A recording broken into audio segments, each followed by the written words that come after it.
Andrea Koppel, host of the Time for Coffee podcast, where you get first-hand career advice into the jobs and industries that interest you the most. And before we start today's show, I have a quick favor to ask you. If you haven't already, I'd be incredibly grateful if you give us a rating and a review on iTunes. And if you're like me, you need to do it now because you'll forget later and because it's the best way to help others who may be in search of career advice to find this free resource. So press pause if you haven't done it and do it right now. I'll wait. Thanks so much and enjoy today's show. Hey there, Java Junkies. Welcome back to another special mashup episode of T4C. These episodes are pulled together to celebrate our 5th anniversary. I have had the pleasure to interview some really accomplished 20-somethings over the last 5 years. And I thought that you would enjoy hearing from young professionals who graduated not that long ago about what advice they'd give themselves if they could go back to college and do it all over again, but based on the wisdom that they have now. You might be surprised what some of them had to say. So grab your mug and take a chug of your favorite caffeinated beverage, because it's time for another caffeinated career conversation. And my guests include, in order of their appearance, Lauren Bowes Hayes, who was a threat intelligence analyst at Facebook. Today, she is an adjunct professor at Georgetown University, a senior advisor for technology and innovation at the Cybersecurity and Infrastructure Security Agency, and a founding fellow at Integrity Institute. Kaylee Froci was an associate engineer at Harley-Davidson Motor Company. Today, she's a mechanical engineer at Virgin Orbit, a space launch company. LaDawn Davia was the founder of BIA, a meta search engine and employee matching platform. Today, she is the CEO of Friends of Normie, which creates safe products and toys that your animals will love. Liza Goodspeed started off at the consulting giant Accenture as a senior strategy analyst, and today she is a growth strategy manager, also at Accenture. Madeline Rose was a senior global advocacy advisor at Mercy Corps, a global humanitarian and development NGO. Today, she is an interim deputy executive director at Pacific Environment, a nonprofit dedicated to tackling the climate crisis. Marie Apple was a senior manager of statewide analytics at the Commit Partnership. And today, she is the executive director at Groundwork DFW. That's a company specializing in community growth and engagement through data analysis. Margaret Richardson is the chief of staff and director of DevX, a media platform for the global development community. And finally, Zane Hamzi worked on business ops and data science at LinkedIn. Today, he's still at LinkedIn, but he is a product manager where he focuses on various applications of artificial intelligence for consumer and user support. If you could go back to college and do it all over again, but based on the wisdom you have now, what advice would you give yourself? I would really focus on building and deepening connections in the cohort that I was in. And what I mean by that is, as I've discussed, I loved doing internships on the Hill and working in the State Department. And those are experiences I would not change. However, I think I had this sense in college that being on the student government or being involved in super local on-campus politics was not a good use of time, right? That I was in DC and I could be doing much bigger things. And I think looking back, I would change that and I would get involved with the super, super local on-campus organizations that were making a difference in the direct community I was living in, because you get leadership opportunities and you get to know your classmates and your peers. And that's another piece of advice someone gave me once that really resonates with me, and I think is furthered by a commitment to experiences like that on campus, which is that many people, and it has been my experience, that when you need a favor or you need somebody to help you figure out what job's going to be right for you, you're unlikely to be calling the CEO of your company to ask them that question. You're likely to turn to the person next to you who you get lunch with every day and you consider to be a friend. And that's the person that I feel comfortable going to say, hey, what's your perspective on this? Where should I be applying? What sorts of roles do you think work for this? And it's often those people at your peer level or really close, maybe one step above you in the sort of hierarchy, that can really know you really well and can open those doors. And it doesn't have to be the CEO or the high-ranking person in your organization. And so I think really committing to being a leader within your cohort and getting involved on campus in different organizations is just as valuable and will teach you so many things. And I think that looking back, I wish I had done some more of that and had more of a balance between that and sort of the internships that I had and everything, where I also learned a great deal. Probably not to be so hard on myself. And it's hard in college, especially, to compare yourself.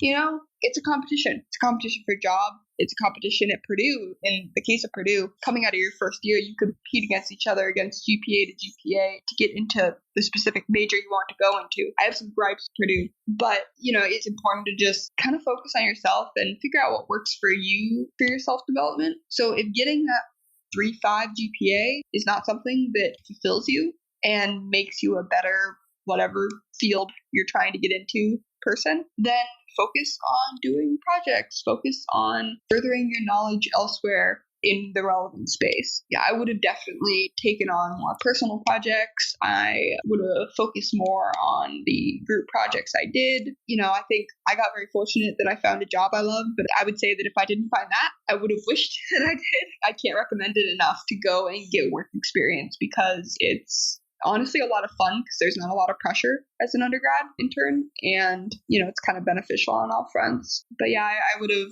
just kind of let myself breathe a little bit more.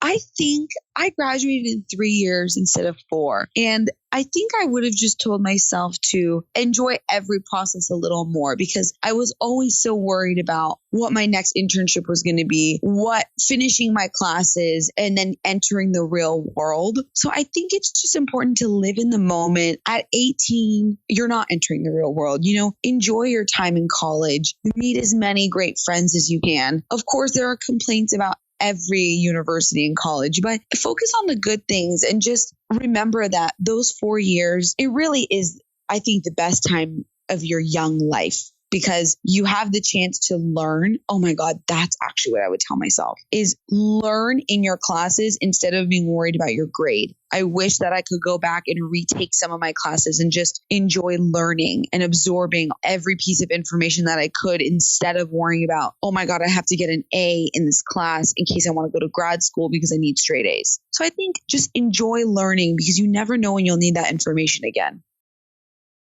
I would have spent more time with my friends. I think that I was so focused on studying, and my courses were so difficult. I mean, funnily now, I'm not even pre-med, but I was so focused on succeeding in those classes and excelling in school that I definitely let some friendships slide. And I didn't take advantage of the fact that in college, you're so close to your best friends for 4 years. And that's so amazing, because in the real world, you might live 20 minutes. You might live 5 states away from someone. You might live across an ocean from one of your good friends. And college is definitely the time for you to build those friendships, make sure they're everlasting, because school is important. And don't get me wrong, studying is so important, but there's always a balance that you need to make. And school is important, but family, friends, those things should always be important in your life. And even, dare I say it, take precedence over school, because those are things that truly matter. And success means nothing if you don't have anyone to share it with. Yeah, I mean, I think if I were to do it all over again, I definitely would have double majored.